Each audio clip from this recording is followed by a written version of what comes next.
was a girl who looked remarkably like me. You know how much weather there is? Well, that's how many feelings she had. It was like there was one sky outside of her and another sky just as huge on the inside.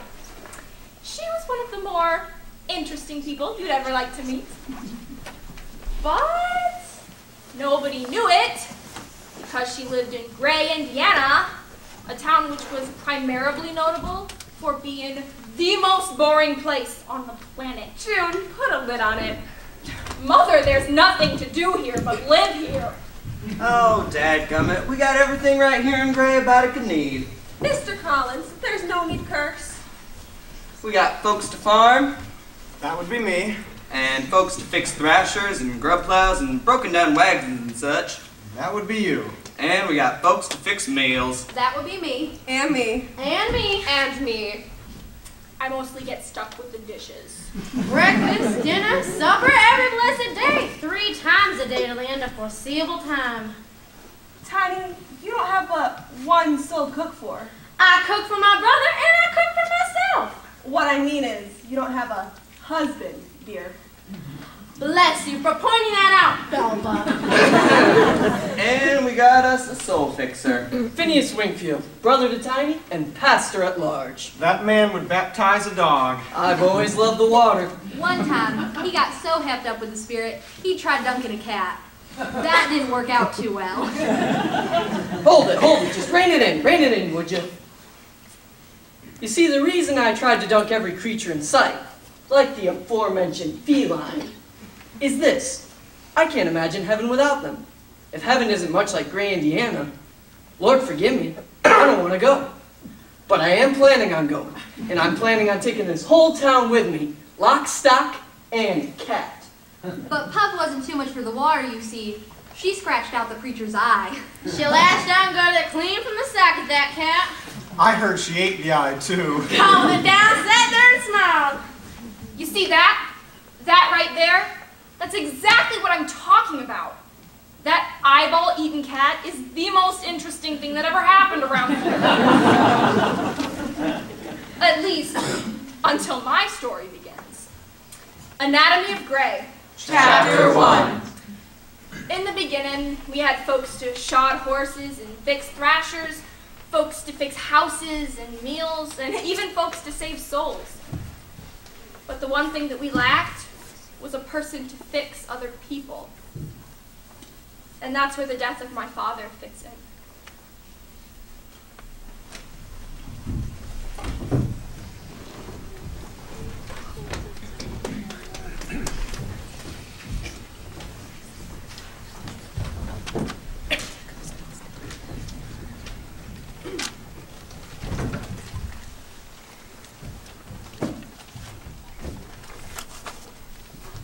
Softly and tenderly, Jesus is calling, calling for you and for me.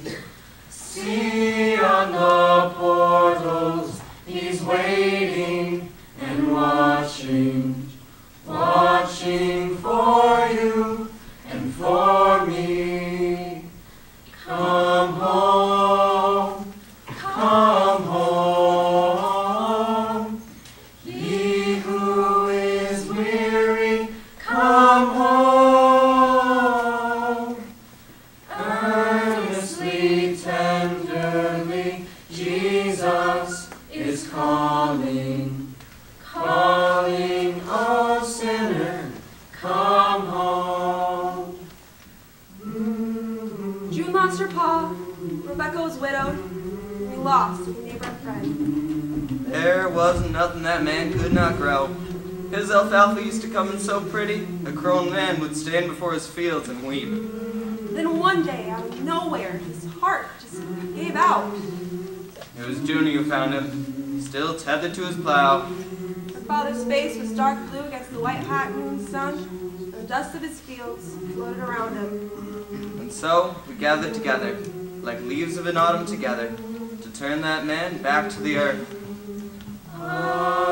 Amen.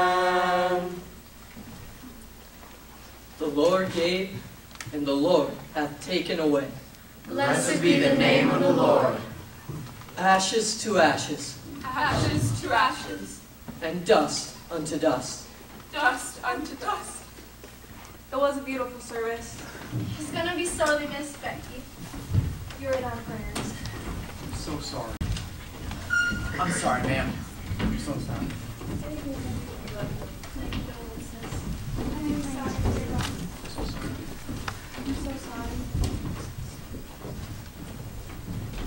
Your pa's gone to a better place, Junie. Don't you ever forget that. You hear?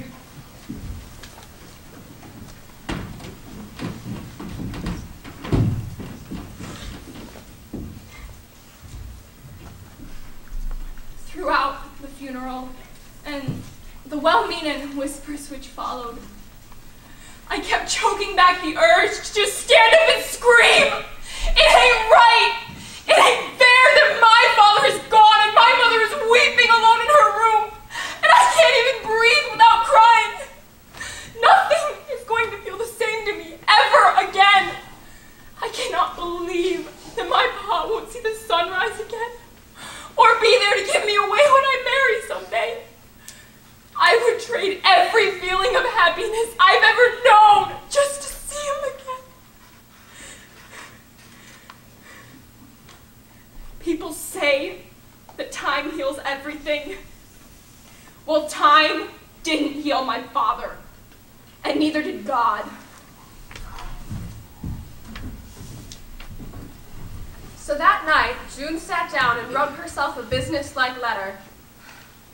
Dearest Almighty, I don't want anyone I care about to get sick or die ever again. So would you please send us a doctor? She wrote, And make him a good-looking doctor. Because I'm almost 16, and I don't think that I'm vain, but I know I'm not ugly. And most of the boys around here are just boys around here.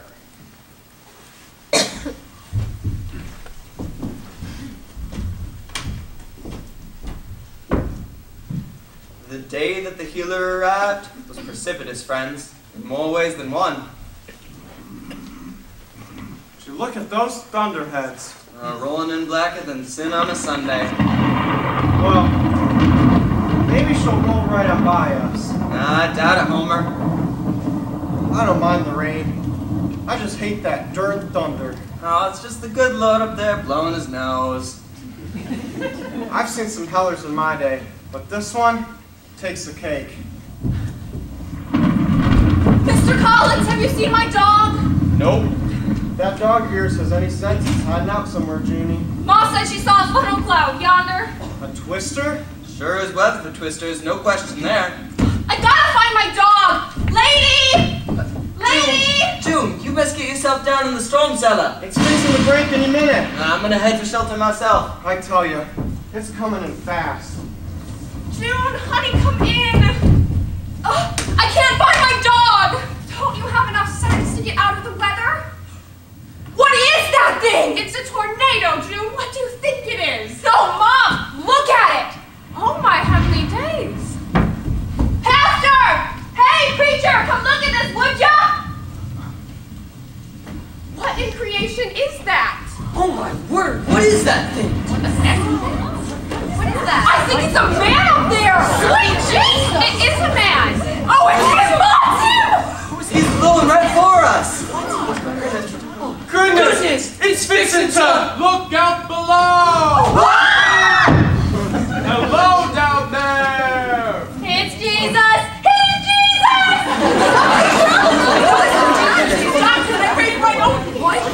Look out for those trees! He's heading back for the river! The river? Oh! I got it! I got it!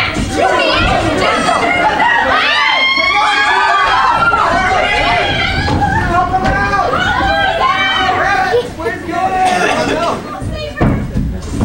Is he alright? Hey, don't cry to me. I'll give us a minute room. Give us some air, give us some air. Where am I? You're in Gray, stranger. Gray? Oh my God! Preacher, come look at her. Judy? I don't think she's breathing. Somebody help her! Come on, Judy. Come to. Come to, Judy. Come to. Breathe, Judy. She's wasting a die! Is her heart beating? Why? Does she have a pulse? I don't know. I just... Hey, let the man through. Let him through. Ma'am, stand back. I'll do what I can. Lord, we ask you to heal her and to bless her. This stranger among us, this man from the sky, knelt down beside her, and I mean to tell you, the most amazing thing happened. Sweet Jesus. He held to that child and blew his own breath right into her body. And I mean to tell you, the very same moment she opened her eyes, the wind ceased to howling and the rain stopped to falling like that. Lord, thank you. Thank you so much. Was he kissing her? Oh, for the love of God, Homer. What's your name, mister? Ma'am, I don't quite know as I comprehend it myself. But the fact is, my name is Gray. Ray. What a coincidence. Liquor town? Galen P. Gray, ma'am. The pleasure's all mine. Well, if that's not the darndest thing I've ever heard. I ought to meet that man. What are you doing here? I tell you, he plain resurrected that child. Sir, let's not overstate the case, please. Resurrection and resuscitation are two entirely different kettles of fish. Now, having in the past been involved with various anatomical endeavors, I'm sure you'll understand why I hate to have the term resurrectionist attached to my person, if not my reputation per se. No offense intended. None taken. What was that flying contraption anyway? It's called a balloon, Mr. Wingfield. Pastor Phineas Wingfield. Pastor. It holds a voluminous amount of heated and hence pressurized gaseous matter. What? A load of hot air, Homer. Precisely. It's technically known as an aerostat, ma'am. They're really quite common in France. Dr. Gray, I don't know how we can ever thank you. Are you okay, June? I feel a little lightheaded. Now you just go home and get some rest, June. Everything's gonna be fine. You might give her a dosage of some hot tea and sorghum to ward off any chance of the croup, ma'am. Hot tea, you say? Hot tea's the ticket. Just take her one step at a time. Well, I don't know about you, but I can sure do with the stiff drink. If you're drinking, I'm buying. Our drink is the downfall of civilized men.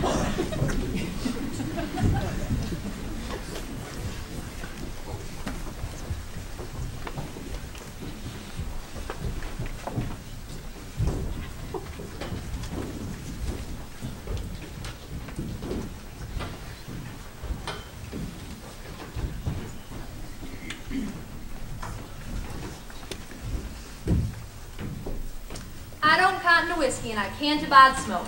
But unlike a lot of good Christians, I'm willing to tolerate both in the name of commerce. And so, Mr. Galen P. Gray made his way down to the corner cafe. Which ain't so much a cafe, but more of a tavern.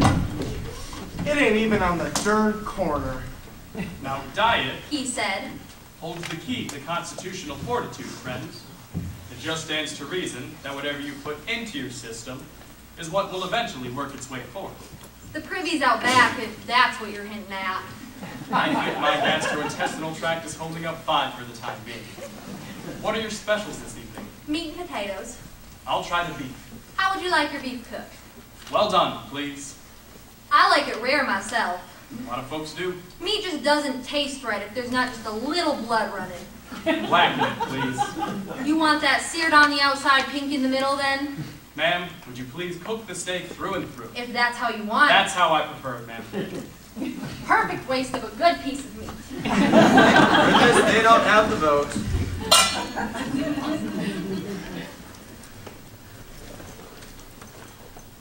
Doc, why do you take your steak black? Because it kills all of the bacterial matter. Bacterial matter? Parasites, germs, and amoebas, that's right. They're everywhere. And they carry around diseases like a puppy-toed slippers. But I don't see nary a one, though. Oh, they're microscopically small, Mr. Collins. But they are tenacious. There's germs in the corner cafe? From the looks of it, I'd say a few million have set up housekeeping in this very room. Good Lord Almighty! No call to panic. Whiskey's a fine way to keep them at bay. Serves to sterilize the system, you understand? What about soda pop? Carbonated beverages, consumed in moderation, have actually proven to benefit the metabolism, son. That don't surprise me. I hope you brought your appetite with you. Goodness, if that don't look tasty, I don't know what does. I sure did cook it up beautiful for him. Ma'am, I thought I told you. Oh, now, doctor, it's barely pain. Here, just rub it. I've seen cows hurt worse than this get better. It's not bloody, it's juicy, it's tasty. Just taste it. Dr. Gray?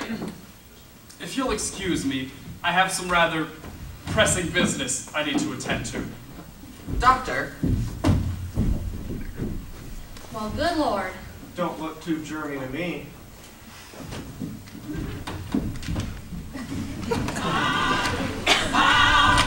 Wonder-working power in the blood of the Lamb. There is power, wonder-working power in the precious blood of the Lamb.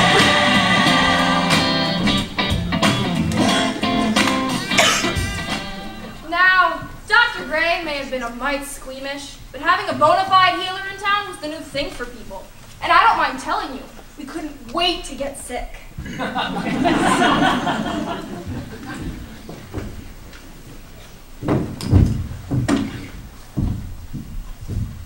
What seems to ail you, Miss Wingfield? I'm just a tad on the peaked side, Doc. Peeking, you say? Yes, sir. I've got no more pep than a dog in the sun.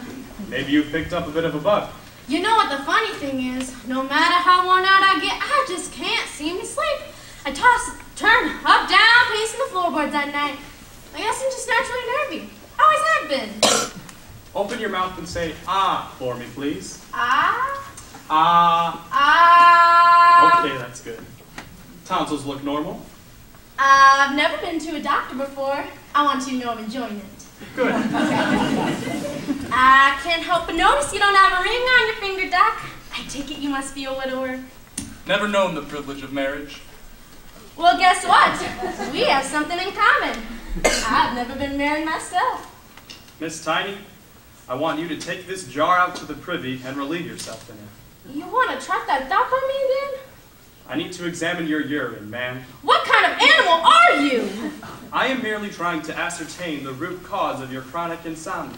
Oh my God, I'm insomnia? Tell me about it. I suspicioned it for years I had something drastically wrong with me, Bubba. I just didn't know what it was. Guess what I have? I have migraines. Well, what do you do for it? Hot compress. Migraines ain't nothing. Mr. Collins has, what do you call it, dear? It's a dyspeptic ulcer, dear. I have arthritis. It's right here in my hand. Oh my dear God. It's incurable. Insomnia. Migraines. Arthritis. Ulcers. Rheumatism. Menstruation. Indigestion. Etc. From all across the county they came. The lame. The infirm. The sickly. The peaked. The down in the mouth. People flocked to the healer like birds flock to crumbs. There was something wrong with you if you didn't have something wrong with you. I tell you, I wouldn't set 1 foot near that man. Why not? Because he's nothing but trouble, that's why. Now, I may not be able to read the Bible, but I've committed every chapter and verse to memory. And you have your leprosy, you have your demon possession, and your plagues by the score. But there's not one mention of germs in the entire Bible. Folks felt a lot better before that man came to town, preacher. It's true. I wish he would float off to whence he came. Now, do you have something personal against him, or is this just biblical? Well, Margaret, I hate to talk. Oh, I know you do, Pastor. I hate to talk, too. But Tiny, my own sister, she told me when she went to see him, he told her to disrobe, and right there in front of him, too. Did she do it? I don't, not at liberty to say, that is, but what kind of a scoundrel, as a fine Christian woman, to do something like that? I tell you, it stinks to the core. Personally, I'm all in favor of nudity. June. When I went to see him, I took all my clothes off. Every last stitch. He stripped down to his birthday suit, too. And then we danced around a fire and sacrificed small animals and house pets until the sun came up. Junie, don't josh. If I had a wife, or a sister, or a girlfriend, or something, I sure as heck wouldn't let her anywhere near him, that's for sure. I best be heading for home, Pastor. Mind yourself, Junie. Bye, June. I'll see you at church, I hope. Bye, Homer. I'll buy you a soda pop sometime. Pastor, where's Tiny been keeping herself? She wasn't to church on Sunday, nor to choir practice on Wednesday. That darn doctor told her to sleep all day and to stay up all night. I never heard such a thing. You know where she saw him the other day? The graveyard. The graveyard. What was Doc doing out there? Did he have a shovel? I don't know. He's some sort of free thinker or something like that. Who knows what he'll do? Dig up bodies, desecrate them, and all for curiosity's sake. He wasn't digging up dead people, is he? I don't think we've stooped that low yet, Homer. But I know a preacher who knows a friend who has a cousin who knows someone who lives in the city. And they know a doctor who keeps gizzards, and I'm talking human-type gizzards, pickled right on his desk. Pickled them? Pickled them like a darn cucumber. I tell you, gives a man pause. I don't know what this world's coming to.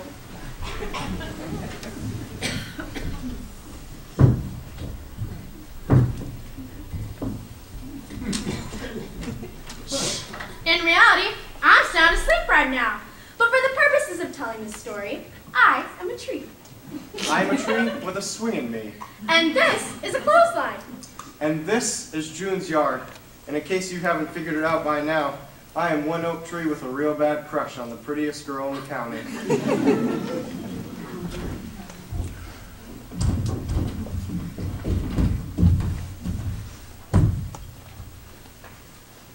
Mama? Yes, June. Do you think you'd ever get married again? I doubt it. Why not? Because I'm still in love with your father. That's why. I imagine I always will be.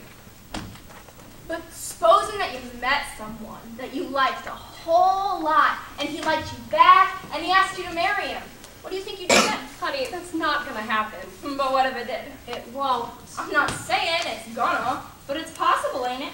June, what's your point? I think we should have Dr. Gray over for dinner. No. Why not? Because I have no interest in courting that man. None whatsoever. Well, what if I do? Oh, June. I like him, Mom. I mean, really, really like him. Junie, he's too old for you. You were in love at my age, but your pa was no older than I. I'm old enough to know how I feel. You don't even know the doctor, honey. Then why don't we have him over for dinner and rectify that? No. But Mom! I said no, Junie.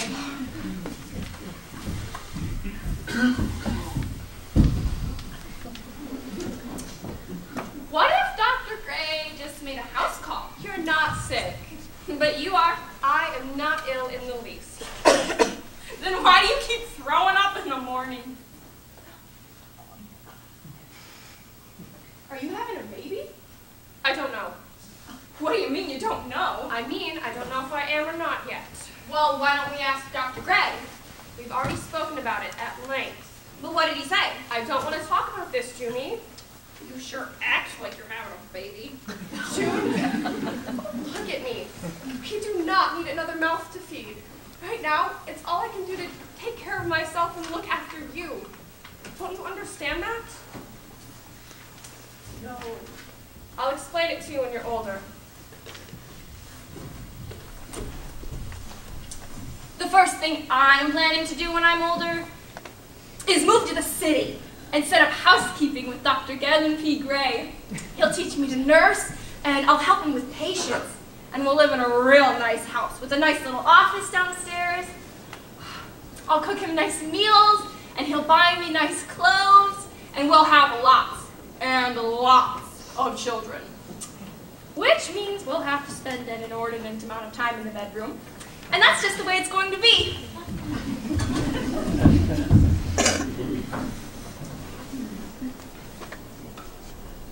If oak trees could talk,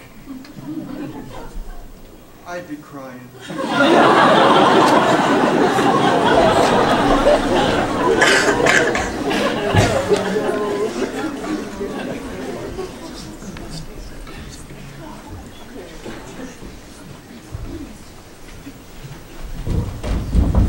Dr. Gray? Doctor!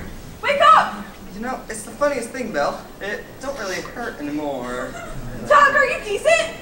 Be right with you, people. Sorry to wake you up. What's wrong, Mrs. Collins? You taking ill? It ain't me, Doc. It's him. He cut his hand real bad. Oh, no. I was trying to sharpen the plow. I went to bed early and went to sleep directly. I was intending to plant by the light of the moon. Next thing I knew, Mr. Collins was standing there bleeding all over my clean sheets. How bad is it? Well, it's a gash, no question there. And how deep is it? Well, look at it. Yeah, you can see all them, what do you call them? Them inner things? I reckon.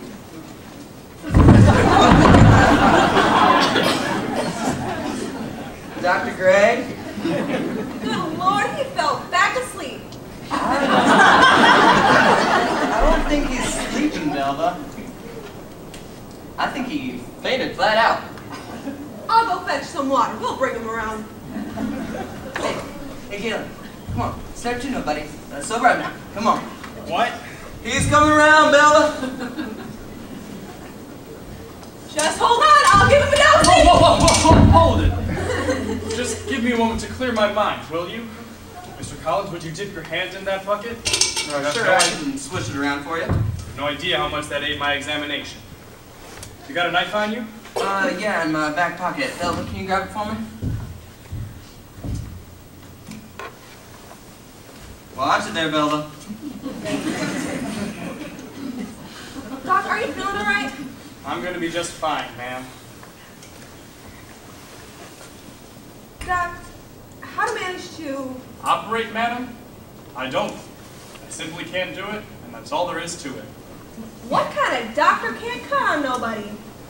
Dead folks I have no problem with, but it's the live ones that take the starch out of my system in 2 seconds flat. It must make it hard for you. Oh, it curses me, ma'am. It's a terrible failing. It truly is.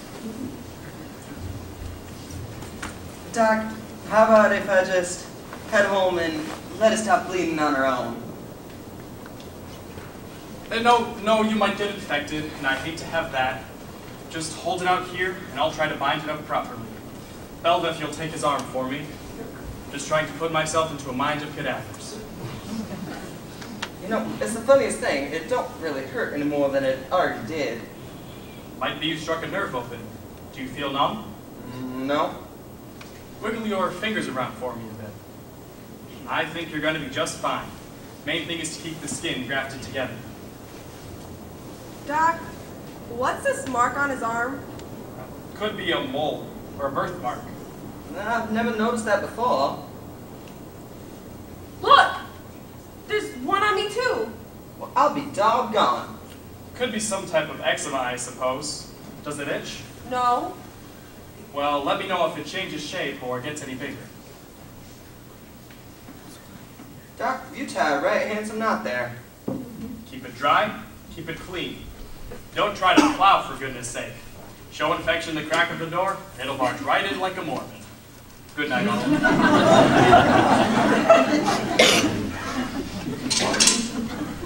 I'm too young for age spots. I don't know. I'd call him a beauty mark, Belva. A beauty mark? Why don't you and me take the long way home this evening? Mr. Collins, are you spooning me? This much excitement at this time of night puts a man of a mood. You should get hurt more often.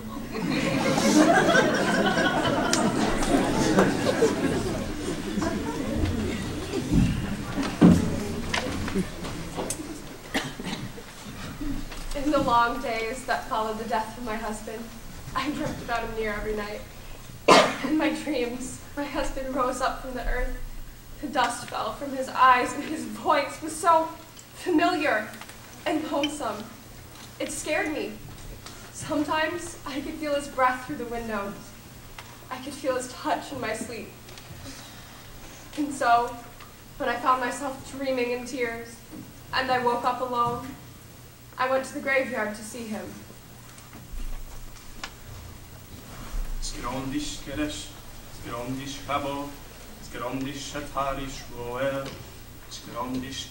What are you doing? Mrs. Muldoon, fancy meeting you here. What are you saying? I'm saying a Kaddish, ma'am. Say what? It's a kind of prayer for the dead. It's a foreign language, ain't it? To some folks it is. It sounds beautiful. Who are you praying for? Well, you see this stone here? The name's all worn away, but I noticed this star on it. Oh, nobody knows who that is. We all figure he must have passed on at Christmas on account of the star. No, ma'am. That's the Star of David. I figure he must be one of my people. You don't mean he's kin to you? Not by blood. Dr. Gray, would you pray that prayer for my husband, for me? I'd be honored to, ma'am.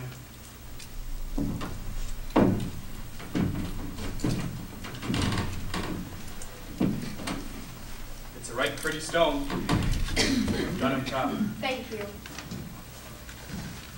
This prayer for the dead is all about life. It speaks to the glory of God, but it's said for the living, you see? It's kind of a prayer for us, you understand? You're talking about what I asked you before. I'm talking about your so-called indigestion, that's right. Dr. Gray, I haven't changed my mind any. I love my husband more than I know how to say, but I can't have this baby without him. I just can't. Sometimes decisions we make in a moment of grief are decisions we come to regret. Grief does terrible things to a person's mind, ma'am. Believe me, I know. I know there are certain things you can do for a woman who wants to be rid of a baby. All I ask is that you give this a little more thought and a little more time. The last thing I want to give this is time. Don't you understand that? I'm only a few weeks along. If you won't help me, I'll do it myself. I beg of you not to do that. I've heard tell of roots and of... Poisons is what they are. Do you want to kill yourself right along with it? Do you want to lie in some field and bleed to death? Is that what you want? No, sir, I don't. But I need to be shed of this baby. Why won't you help me? Because I don't know if it's right. And you take that to God in prayer, sir, and you pray for the souls of us all.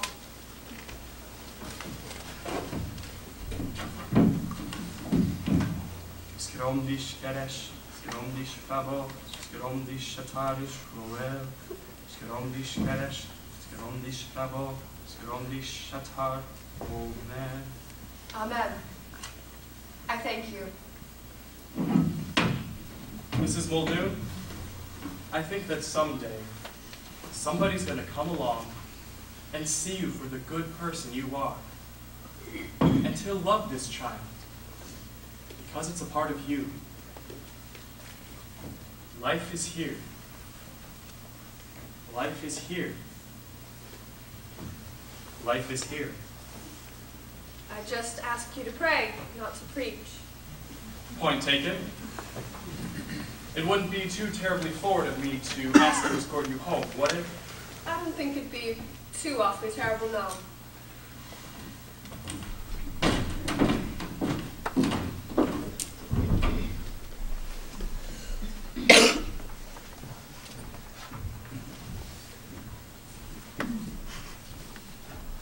Why should I feel discouraged?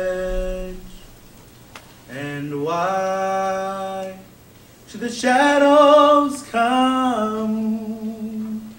Why should my heart feel lonely and long for heaven and home when Jesus is my portion?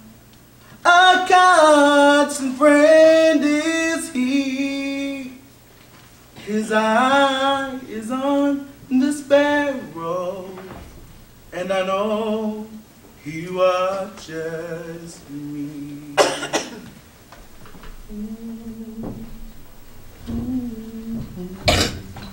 The weather report is as follows.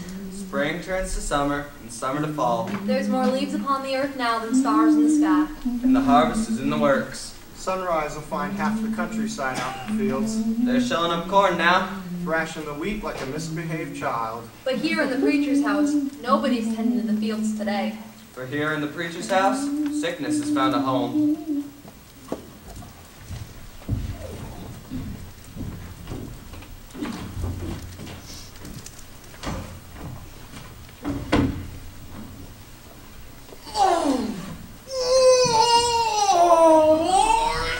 Morning, Miss Tiny. Come right in, doctor. What's he doing here? I sent for him, brother. Send him away. I don't need no doctoring. Pastor, you're red as a beet. I'm fine. I'll be fine. Prayer is the answer. Phineas, whatever this is, you can't just pray it away. It passes in time every time. Now I appreciate your concern. Would you show him the door? Pastor, why won't you tell me what's ailing you? Pain is what's ailing you, Doc. Pain in the abdomen? Lord! Lower abdomen? Doctor, it's lower than lower. Would you give us a moment of privacy, please? But Doc, Oh, just wait out in the hall. He'll be fine. You sleeping all right, are I you? love the night. Good. I'll be praying for you, brother. All right, Pastor. Drop your drawers, please. What? Never! Oh, come on now. Get out of those trousers. Get out of your own trousers! Let's try to be reasonable, shall we? I'm not about to strip down to my skivvies in front of the likes of you! Pastor, I'm not even kin to you! I can no more examine a patient fully clothed than you can read the Bible blindfolded. I know my scriptures. All right. To heck with you. What are you doing? If I can do it, you can do it. Now drop your pants, sir. Blessed is the man that walketh not in the counsel of the ungodly, nor standeth in the way of the scornful. But his delight is in the law of the Lord. And he shall be like a tree planted by the rivers of water, that bringeth forth fruit In his season, etc., etc., and so on. Amen.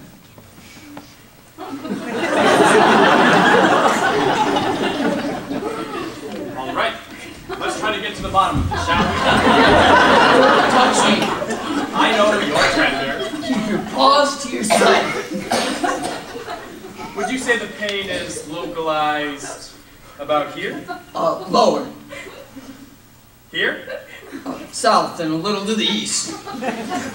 So it's in the region of the groin, if you'll pardon my French. It feels like somebody stuck a knife in me. Sharp pain or dull? Shooting straight up through to my backside. And does your urine have a darkish hue to it? It's bloody as all get out.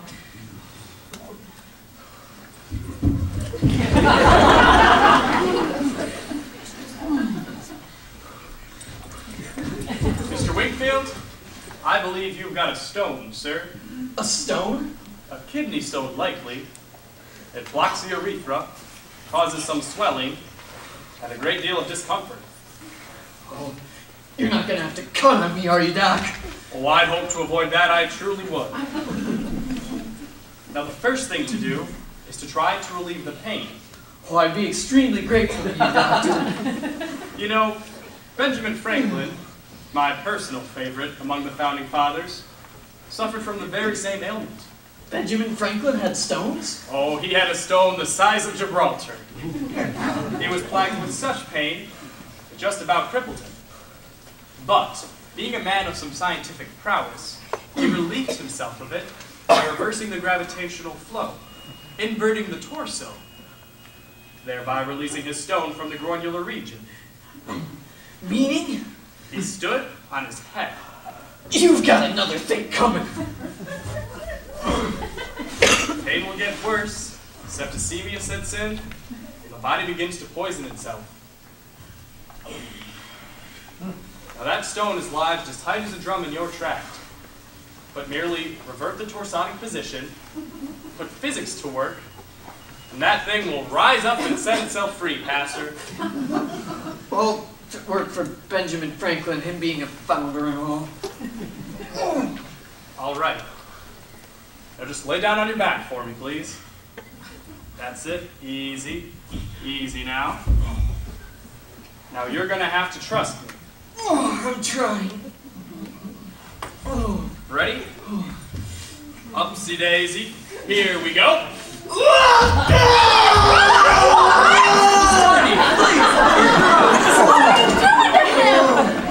If you'd allow us a modicum of modesty, ma'am. Oh, praise God, I've been healed. You're healed. Oh, blessed relief. What are your pants doing down?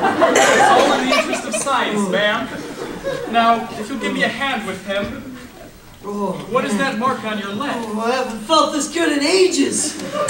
Pastor, have you ever scrutinized this? I've noticed those same things on me. I got one right here and one right there on the back of my drumstick. Miss Tiny, if you'll take his feet for a second. Surely. I'd like to examine that. Now just keep his toes pointed to the heavens. Keep breathing, Pastor. You doing all right? Oh, Tiny, this man is an unqualified genius. Surely you don't mind if I... Hike it up on there and you take a gander. How long you reckon I gotta keep doing this, Doc? That stone's gonna have to come out sometime, whether it be right now or by its own accord. See, it ain't bruised, is it? No, ma'am. It's clearly a mark of some sort. Oh, Doc, I'm getting a mite dizzy here. All right, let's let him down. Easy now. Easy, that's it. Oh. Now, I warn you, the pain will strike again. They say the only thing worse than passing a kidney stone is birthing a baby. Now just rise up a tad at a time. Leastways, he knows what to do for it now. Pastor, Tiny. We surely give thanks, Doctor. Tiny, I misjudged him.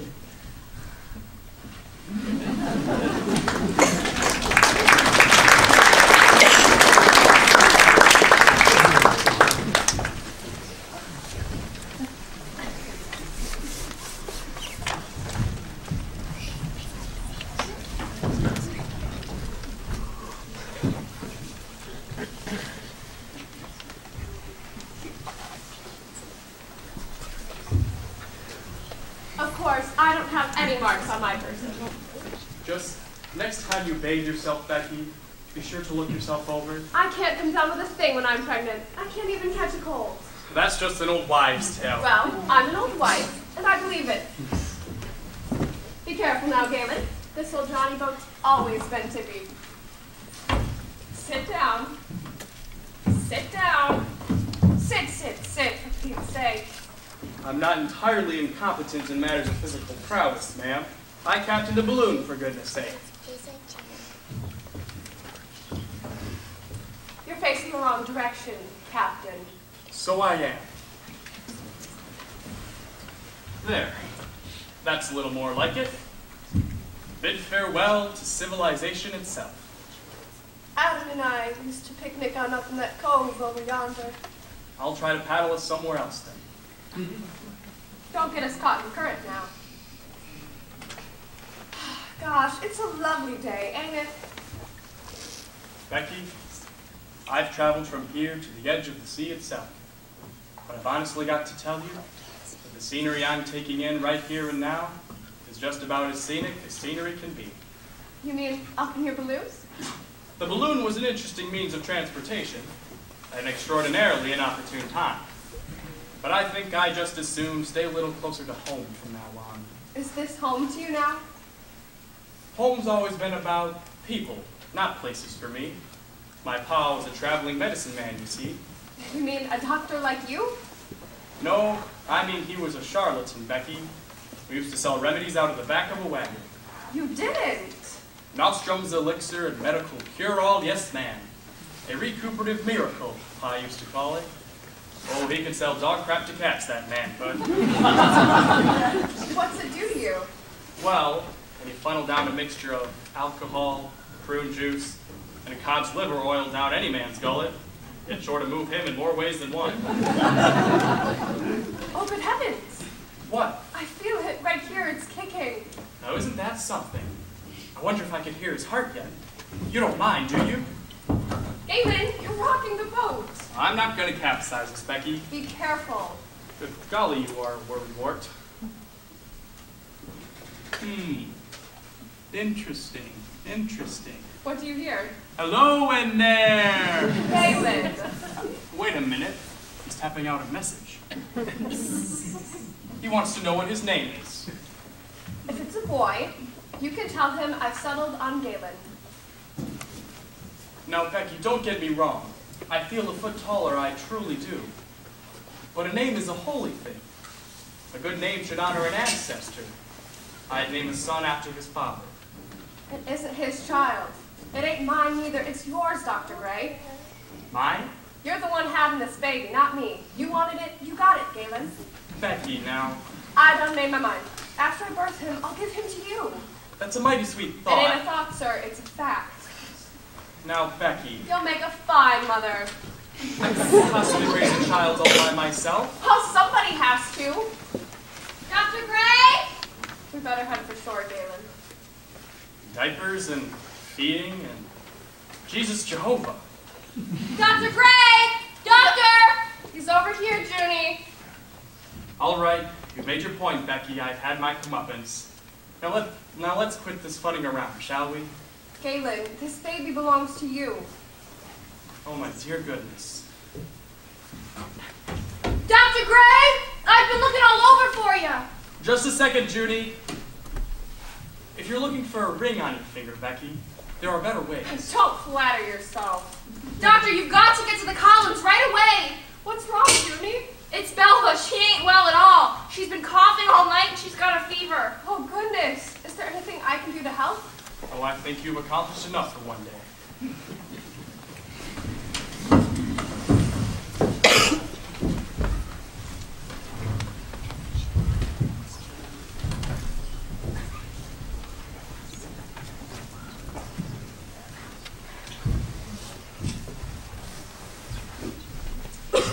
Do you want me to stay on and help you? I've always been interested in nursing and whatnot. Mrs. Collins? Dr. Gray's here now. He'll tend to you. Jude, go get me a basin of boiling hot water. What do you think's wrong with her? Now, Junie. Do what he tells you, girl. Easy now. Easy, ma'am. Just let it pass. My goodness, I don't know what this is. Oh, dear Lord. Doctor? Easy now. Easy, ma'am. Take it one breath at a time. Dr. Gray. Don't let the blood frighten you, ma'am. You're going to be just fine. Just fine. Just breathe right on through it and try to think of something else. Doc, don't tell me you're weak in the knees again. You need a drink? Just clean her up a bit for me. All right. Slow down and breathe. Slow down and concentrate. Good Lord, you scared me to death, honey. All right, Mrs. Collins. We're going to get through this. I promise. Now, I want you to take a deep breath for me, please. That's it. Now take a deep breath and hold it, please. Hold it. Oh, it's like she's choking inside her own body. Dr. Gray? Bring it right here. What's wrong with her? She's been coughing up blood, Junie. Blood? All right. Turn your face to the light for me, Belva, and let's have a look at that throat. Now take a deep breath for me. Junie, keep out of the way. Yesterday evening, the marks of her started to seep like a sieve. Then she sat in the coffin. All right, Mrs. Collins. I'm going to cover your head with this, and I want you to breathe in some steam. There. That feels a mite better, I think. Doc, did you hear me? I heard you. It's starting to rain. Last night her marks started to seep, you say? puffed up to the size of a dang silver dollar, then blistered wide open. Whatever these lesions are, they cropped up and festered inside of her. They spread through her throat to her lungs. Do you understand what I'm saying to you? Saying, I'm going to come down with this too, ain't I? Mr. Collins, I want this house quarantined. Quarantine? It's really coming down out there. Why has God done this to her? And so ends chapter 1.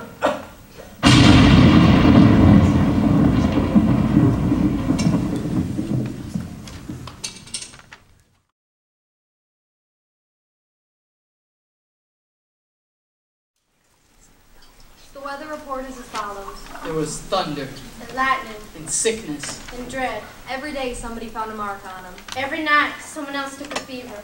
and still it continued to spread. Anatomy of Gray. Chapter 2.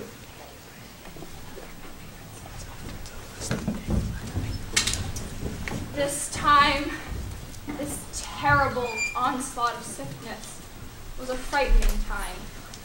But secretly, for a girl fated to live in the most boring place on the planet, secretly, it was also the best of times because she got to spend so much time with Dr. Galen P. Gray.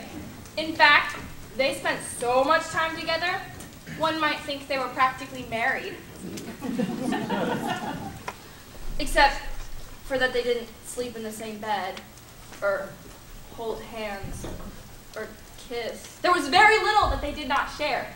She went where he went. She did what he did, for June had become his assistant. Oh goodness, oh goodness. Take it easy, Doc. Take a drink. Thank you. Why are you so afraid of blood? I don't know. Do you think you'll ever get over it? Do we have to talk about this? Why do you wash your hands after every single patient? Because it stops the spread of germs. How? I don't know, it just does. Well, if it stops the spread of germs, then why don't we have everyone who's marked take a bath? Wash the marks off them. Because it doesn't work that way, June. Why not? Because the marks are an external symptom of an illness that's already inside of them. That's why. Well, if it's inside, then why don't we wash out their insides? Make them drink soap and hot water to kill the germs. That wouldn't work. Why not? Because the sickness has already taken root in the bloodstream and spread through their systems. Is that why you're so afraid of blood? Can I ask you a question? Why do you ask so many questions? Because you told me there's no such thing as a dumb question. Only a dumb answer. Well, I love your questions. You do? In fact, I love them so much that I want you to parcel them out. From now on, I want you to limit yourself to one question a day. One a day! One a day. Monday.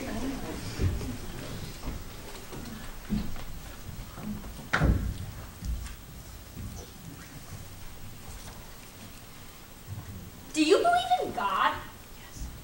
Yes. Tuesday.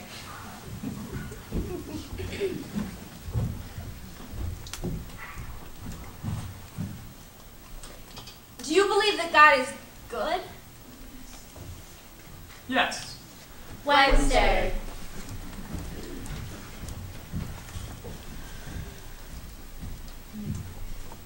Why?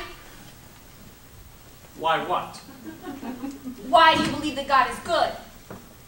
Well, don't you? Well, I don't know.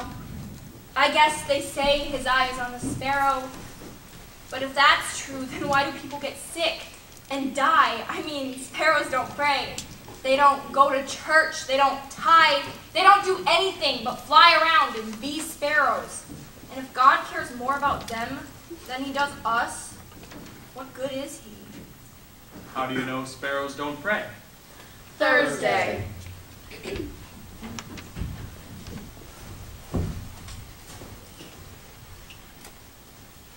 How come you've never been married? Friday.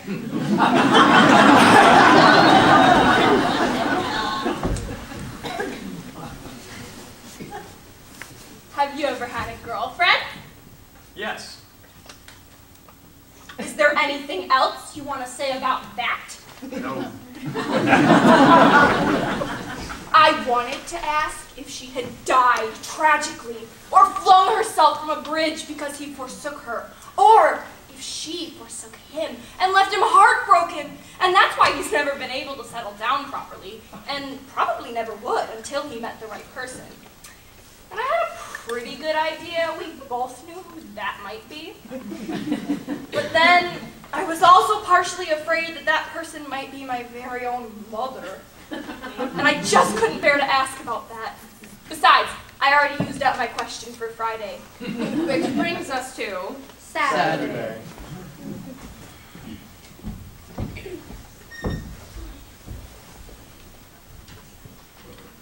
Doc, what happens to us when we die? I don't know. Well, can I take that question back then and ask a new one? Yes. If you believe that God is good, then do you believe in heaven? And if you do you think I'll see my father again? And if I do, how old do you reckon I'll be? Because I'm planning to live as long as I can, so when I die, I might end up older than he was, and that would be weird because I feel like his daughter, but I look like his mother. And I might have kids of my own by that time, and then they'd get confused if they ended up older than I was. So how do you think all that stuff sorts itself out? I think you'll always be your pa's daughter, no matter how old you are. Do you think I'll ever stop missing him? No, I think you'll miss him for the rest of your life. I don't need eternity. I would give anything just to spend a day with him. Or an afternoon, even. If I could spend one afternoon with my father, that would be heaven enough for me. And what would you say to him, June? I don't know. I guess I'd just tell him that I miss him, and that I want him back.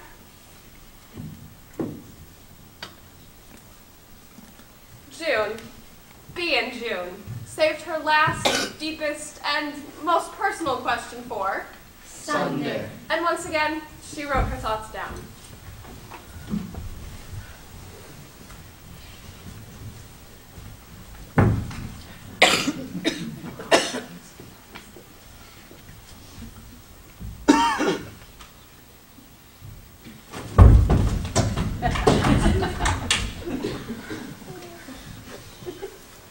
Do you think I'm pretty? This box for yes, this box for no. It may seem trite and immature to you, Mother, but there are some things you just don't ask out loud. Junie, I think you're 15. What is that supposed to mean? It means I'm not going to answer that question. Now, if you'll excuse me, I have some patients I need to tend to. Doc, I know you're as busy as a three-legged cat in a sandbox, so I won't take up much of your time. But I woke up this morning, my head hurts so badly, I can't barely see. Do you have any aches and pains? No, Are your glands swollen? no, I don't think so. June, fix a hot compress, please. No. Oh, it's all right. I practically soaked my darn head in hot water. It ain't helping any. It's probably just what you said, Doc. It's probably just worry is all. You coming to choir practice tonight? Not if I can help it. Maggie, I found a mark on you. Where? On the back of your neck. I can't be marked. I haven't done anything wrong. Well, neither has anyone else. Preacher's too prideful. Belva's a gossip. Crutch drinks like a fish. I read the Bible. I pray every day. If God sent down lightning to strike everyone who misbehaved, we'd have theologians predicting the weather. Well, you tell me what's causing it then. It's a disease. It's caused by germs, not by God. I never heard of these germs things before you came here. Maggie, germs have been around since the dawn of creation. You're the one causing this, ain't ya? Don't be ridiculous. I didn't have this before you touched me. Yes, you did, Maggie. No, I didn't. I couldn't. I know it. Maggie, come back here. Would you go talk some sense into that woman? Maybe she'll listen to you. Why would she listen to me? I'm just a kid. Hey, Jude. Aren't you coming to choir? No.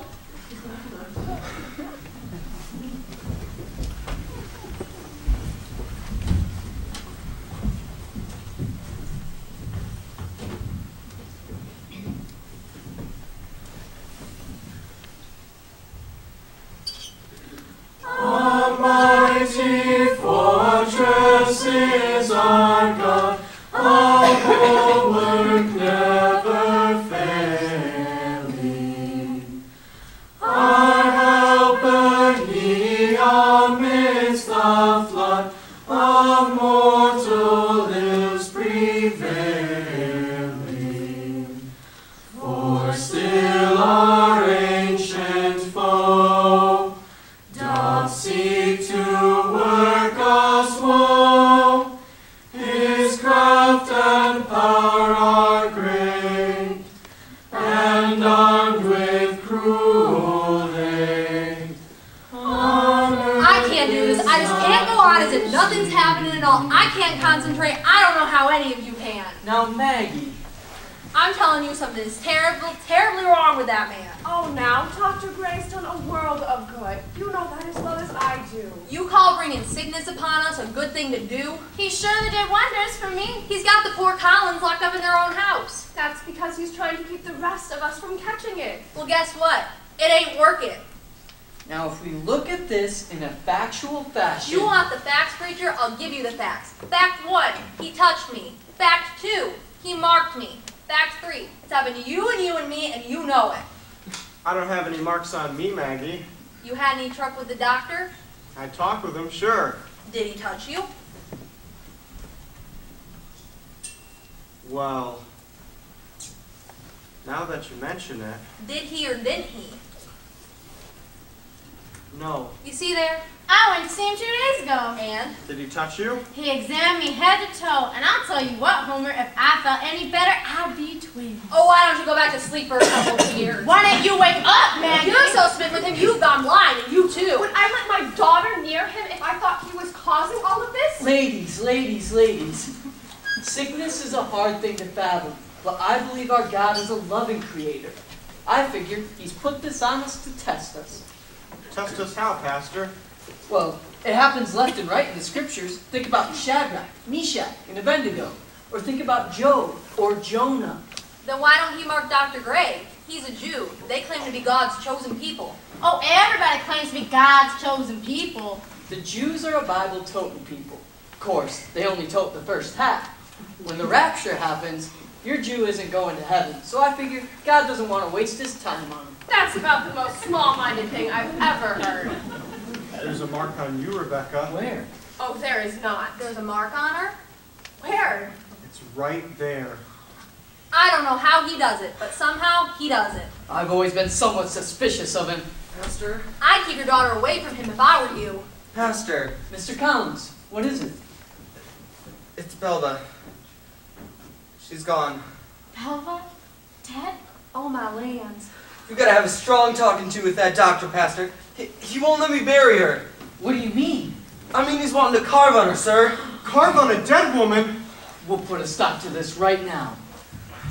I'm coming with you, preacher. I tell you, the man's in a frenzy. Dear Lord. I knew it. I told you. The news spread like a fire that night. A fire that was fueled by rumors, by fear, and by the fact now that even Rebecca was marked. Rebecca with child was marked. If she could be marked, then anyone could. First, Junie Molding lost her father, and now her mother was marked. And soon she feared, soon she would be left with no one. Her born little town wasn't born anymore. It was dying and boiling and raging with fear. Men raced throughout the countryside with guns and lanterns looking for the cause of this illness. The man from the sky, the Jew, the teacher, the healer, the spreader of germs and the locust of fears, Dr. Galen Gray.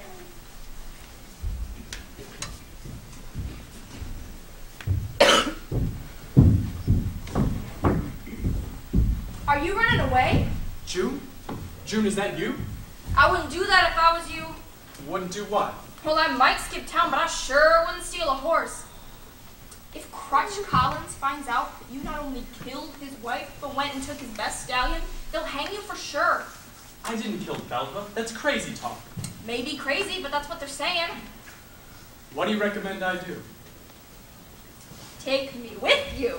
No. Why not? Because. Because why? Are you mad at me? No, I'm not mad at you. I'm sorry that I didn't stick up for you when you found a mark on Maggie. And I'm sorry I was fishing for compliments with that stupid check here for yes and check there for no thing. And I'm sorry I asked so many dumb questions. Now will you please take me with you? No. Why not? Is it because I'm not Jewish? Oh, for goodness sake. Because I think I can turn Jewish. I've always felt Jewish. I just didn't have a name for it before. But trust me, I'm like you, Doc. I may look like everyone else around here on the outside, but on the inside, I always known I was different. June, take my word for it. You don't need to convert just because you're an oddball. See? Even you think so. Doc, I can't live here the rest of my life. I belong in the city. I want to see museums and theaters and temples and whatnot. Gray is just flat. Everywhere you look is flat. Even the hills are flat. Let me make this as clear as I can. You're not going with me. You're only 15. 16 in March. Your mom's having a baby. She needs you. Well, she needs you too. Junie, my future is feathers and tar. Now I have to go. Can I ask you one more question before you leave? Just one more. What? Is everyone who's marked going to die? I don't know, but I fear they will. You're not marked, are you? No, but my mother is. Shh. Oh, no. Oh, goodness. Does that mean her baby's marked too? Shh. My. I told you he was down to the livery stables. Just hold it right there, Dr. Gray. June, has he harmed you? My virtue is intact, Homer. Thank you for asking. Go fetch Mr. Collins. Tell him to bring a rope, son. You don't want my soul on your conscience. For goodness sakes, Pastor, you're not gonna hang him. Did you know that he tried to carve on poor Mrs. Collins after she died? Carve her up into tiny little pieces. I just wanted to do an autopsy on her, that's all. What's an autopsy? June, this really isn't the best time for questions. It's the devil's work. That's what it is. It's an examination of the internal organs to determine the course of disease and the cause of death, sir. Which wasn't me. Are you feeling all right, Pastor? You look a little flushed. It's been a long night, Junie. You're not making him sick, are you, Doc? What? All he has to do is look at your cross-eye and bam, it's the mark of the beast. Don't josh, Junie. He's the devil and I'm in league with him. I really wish you hadn't said that. The Lord is my light and my salvation. Whom shall I fear when the wicked, my enemies, come against me? Don't look at him! I'll spend the help of my time in trouble. I'll spend the help of my flesh. Oh! Ah! Pastor Wingfield! Keep away from me! Ah! Go! Just hold still and let's have a look at you, sir. Are you crazy? Get on a horse and get out of here! Just a second, Junie. You tender here, are you? Pastor, that stone's gonna have to come out. Oh my gosh! He's killed the preacher! Just keep away from him. I'm trying to help him. Oh, help me, I'm dying. Doc, I'd like nothing more than to shoot you right now. If you shoot him, I'll shoot you! Shoot me. What's gotten into you? Let's all of us just put the firearms down. If you kill me, Mr. Collins, he's going to die. And so are you! So make your choice and say your prayers. Now, I might be wrong, but I think that his kidneys are backing up on him. You know how to save him? I do. And save him. Get out of town. June, go get me a saddle blanket. I hope you know what you're doing. I think I've got everything I need here with me. What are you rooting around for? Mr. Collins, would you point that dark gun at the ground before somebody gets his gonads blown off? Oh, where do you want it, Doc? Just set it out right here. Well, don't just stand there, son. Give me a hand with him, will you? Don't move me! Don't move me! Ready? 1, 2, 3.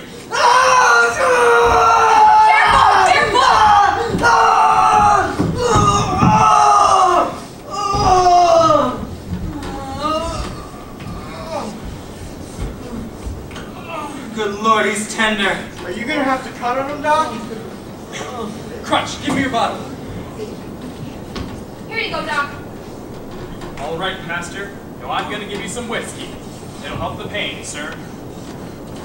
But he ain't took a drink in his life, though. First time for everything. Just think of it as medicine, preacher. That's it. Now get his shirt open. Good Lord, he's got the bottle half emptied already. Hold that legend up, would you? I sure hope this plague ain't in the bloodstream, or you're gonna catch it for sure. How can you catch it? You're the one giving it, ain't ya? Homer, I'm so darn stupid I thought you were smarter than that. Here, funnel another dose down. It's gonna hurt like the Dickens, preacher. Now whatever you do, don't let him start flailing around on me. Have you got a grasp on him? I hope so. Boy, that's quite a knife, Doc. Ain't it? Just get a grip on yourself. Oh, man. Here we go, Pastor. Oh, goodness, I'm going to pass out. You can't quit on him now, Doc. You got him wide open. Oh, here, take a drink. Look at that blood gushing. Homer, go fetch us a pail of water. Right now? Don't make me beg of you, son. Go to the well by the church. June, do you think you can follow instructions? I usually make them up as I go along. I'll make them up as you go along. Oh, good Lord, he's coming too. Drink!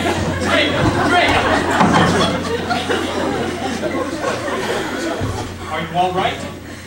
Uh-huh. What do you want me to do? You see that darkish thing there? Ah, this one right here? Don't cut that, you'll kill him. Calm down. Darkish blue, right by the gallbladder. See it?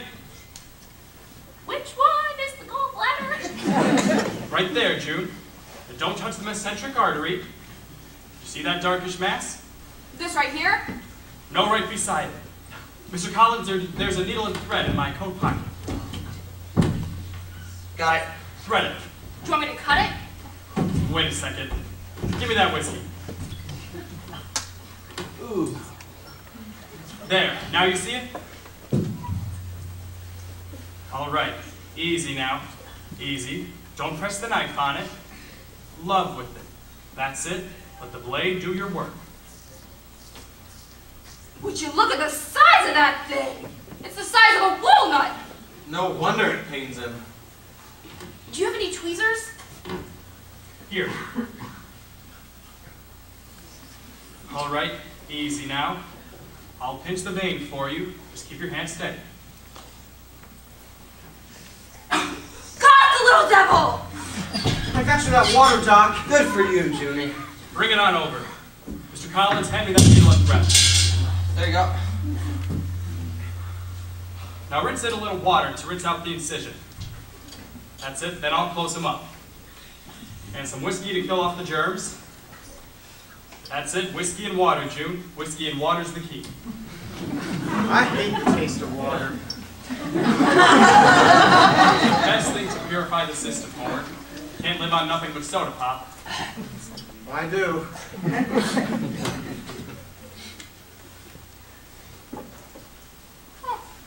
You're not half bad with a needle, Doc.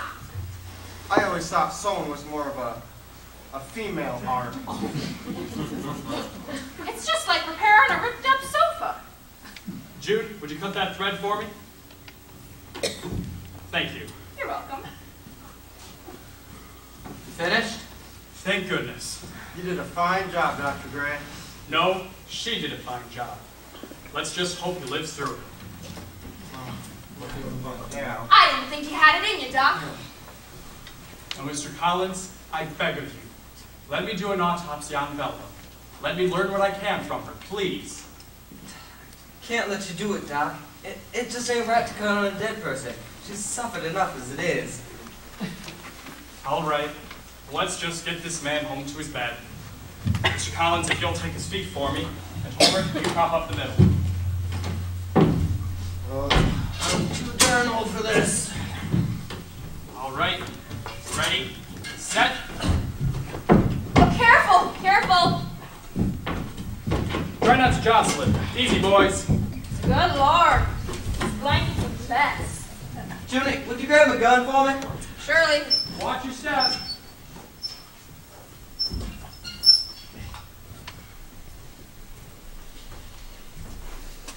After my father died, I felt so angry and sad and confused that I sat down and wrote a long letter to the powers that be.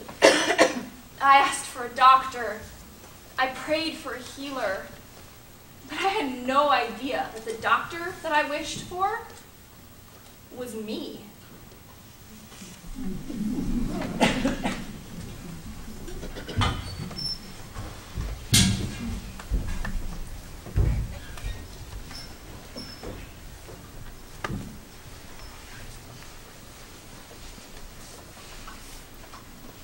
The weather report is as follows. First it got colder and then it got warm. The first sign of illness was fever. I felt like my very soul was on a scavenger hunt to find God. You're getting warmer and warmer and warmer and warmer. Let's have a look at your eyes, Tiny. Why? Just look at me, please. Hold still. You are the nicest individual. Pupils are dilated. Dilated? What does that mean? Is that bad or good? I think you better lie down for a spell. I don't have time to lie down. I need to look after my brother. Your brother's gonna be fine. June's watching after him. June's just a child. She can barely look after herself. Well, let's just worry about you for right now. You're getting warmer and warmer. I don't know what's wrong with me. After the fever set in, the markings would start to blister. I feel like I could crawl out of my own skin. Let's check your vitals. No, thank you. I need to examine you, Tiny. I've got other people I need to see today. I just want to get better. Don't you understand that? We've got to get that darn fever down. I'll change. I can change. I can be a new person. Tiny, Whatever it is I'm doing, I'll change it, I swear. I made a salve for you. I'll change everything. Tiny. What? Just hush up and sit down right now. I'm doing it right now. I'm sitting, I'm hushing, I'm healing. I'm going to be fine, ain't I? Wait, God's name, what are you doing to me? It's only a salve, ma'am. It's burning. Everything good for you has a price. Now just sit still and let me work on you.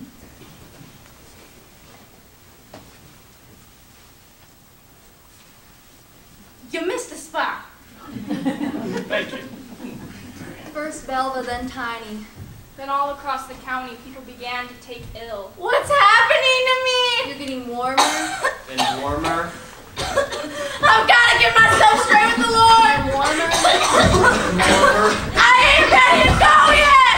Dr. Gray. Doctor, I know it's late. Doctor, I'm sorry to wake you. I got to take care of my brother. And they don't even know how to cook. Dr. Gray, Mr. Collins ain't well at all. Oh, God, I have simple thoughts in me. Just tell me what to do for it, please. Shameful things running through me like forever. Go fetch the doctor. Have you seen the doctor? Josh, you've been calling up blood all night. I want to be healed. I can't get any nurses now. Forgive me. You can't stop calling. Oh, God, forgive me. You're so evil. Dr. Gray? Doctor. Can't you do something for her, please?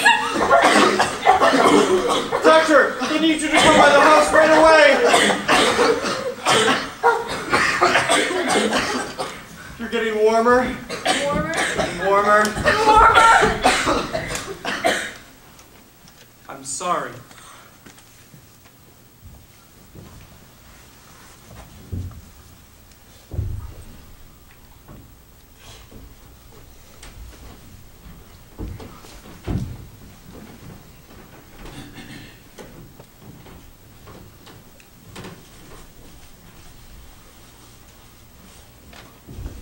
It was as if the fevers turned into a fire that consumed every soul in its sight.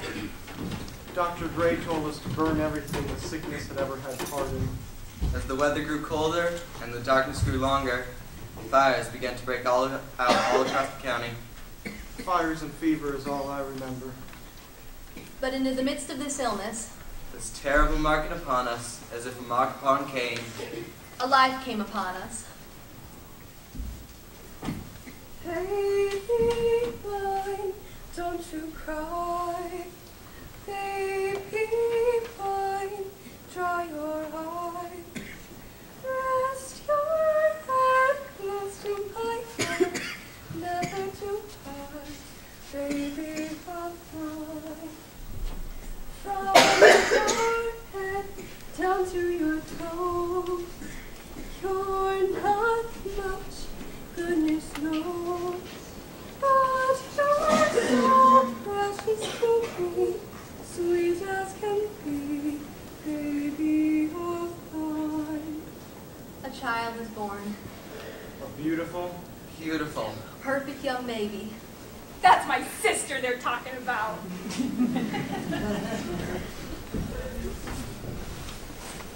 The baby was born on the night when so many stars filled the sky. You just wanted to reach up with both hands and take a few home. She was born on the night that I died.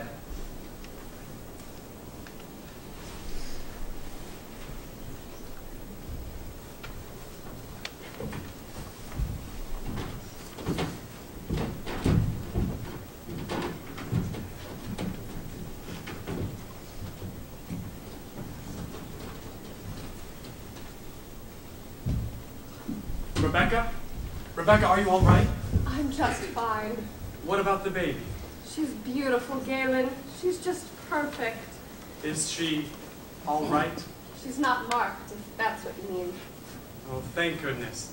Thank goodness. She looks just like her pa. Every newborn looks like a constipated Eskimo to me. What are you naming her? You take her. Rebecca. Galen, I'm marked. I can't keep this child even if I wanted to, which I think I do. I just can't. I want you to take her. Becky. I can't bear to fall in love with her any more than I already have. I want you to take her and take Junie and leave. You want me to take both of your children? Cross the river and never look back. No, ma'am. I'm not going to do that. I don't want my children to die. Well, I'm not going to leave you here to die alone. What good can you stay in here possibly do, except to sacrifice that little baby in June? You don't know the cause. You don't know the cure. You don't know anything. For the first time in my life, I know I'm a doctor. And I reckon a blind man could see my feelings for you. You think I don't want you to stay? You think I'm not terrified? If you stay here on my account and my children catch this and die, I swear to God, I will never forgive you. I'll give you to June, and I'll stay here and take care of you. You will do no such thing. Junie! Hey, June! Oh, for goodness sakes, Doc, she's only swallowing because she's hungry. A bottle's all she wants. Here, why don't you give her the bottle?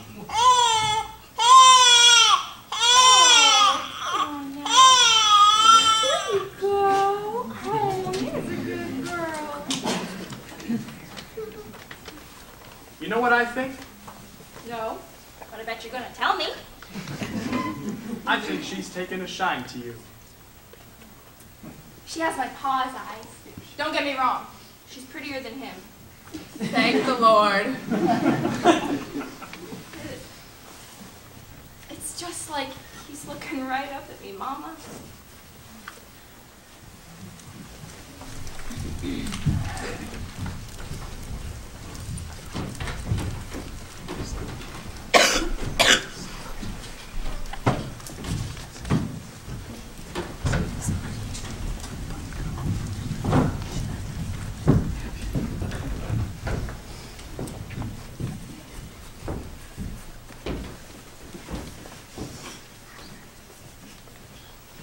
And so, in the fullness of time, June and her family traveled down to the river's edge. As those of us left on the good side of Sheraton County gathered together to bury our dead. Those who were marked and those who were unmarked did part from each other. Hello, Homer. Evening, Miss Becky. Doc. Homer? Good golly, is that the new baby? Isn't she just the prettiest thing you ever laid eyes on? No. Oh, Doc. Well, what's her name anyways? I reckon I'll just call her Sister? Hey, little sister. You three take care now. Goodbye, Mama. I miss you already. I miss you too, baby. Well, go on, get out of here before I start crying. I ain't never been nowhere else before. What's it like out there? You'll navigate? I take it you're not coming with us. No, son. I mean to stay here. I'm not saying goodbye to you. Good. I'm not saying goodbye to you either. Dr. Gray? Dr. Muldoon, I trust that we'll meet again soon. I ain't never been in a boat before neither. Just mind your balance. You're gonna do fine. What in the world have you got in there, Homer? Soda pop? Soda? I figure I'm best off prepared. Homer? Here, you mind the baby. I'll do the honors. You want me to hold her? Get used to it, Homer. Hello there.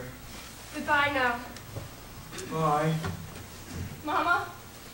Oh God, Mama! June, my little sister's old enough to understand. You tell her I love you both. Now go on, June. You have to be strong. Don't ever look back.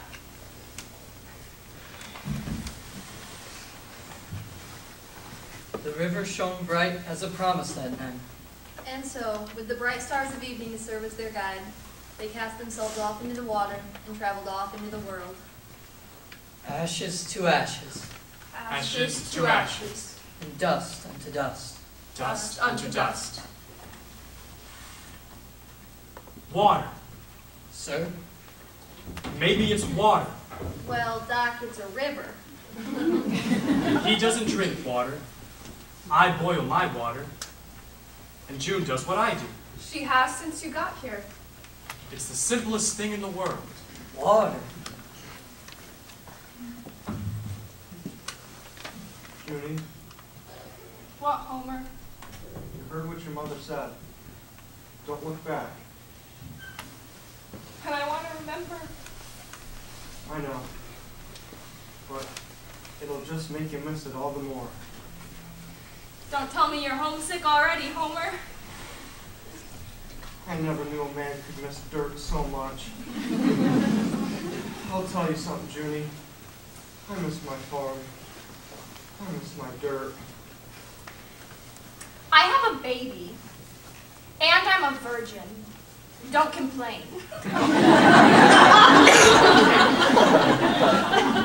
Did that happen to somebody else one time? Junie, What, Homer? what do you think we'll find out there? The rest of the world, I imagine. Well, can't be as pretty. Gray Indiana.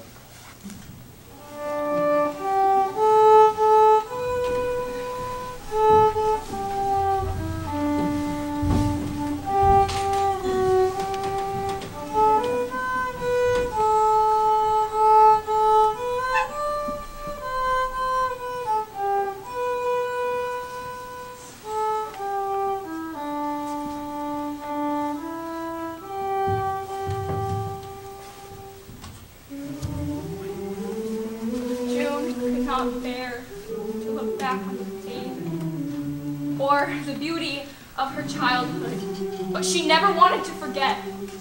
So at that very moment, under these very stars and on that very river, she began to compose a sort of story in her mind to tell her little sister one day, to show that we all come from loss and from love. And her story began and ended like this. Once upon a time, there was a girl who looked remarkably like me.